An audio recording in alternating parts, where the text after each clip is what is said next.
We have here Kyle Cruz of Buff Garage. So sir, ang tagal mo nawala sa eksena sa East na mga paliga, no? Ano ba ang aasahan natin? Anong Kyle Cruz ba ang makikita natin dito sa VRBL Tyro Edition? Good morning. Medyo nag-adjust pa ulit dahil parang isang taon ako nawala eh. So inaano ko lang yung groove.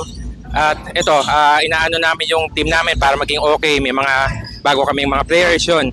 Pero ano lang, enjoy lang kami. Ganun din na, chemistry pa rin naman yun eh. Kahit walang kondisyon, basta may chemistry, okay rin yun. Ayan.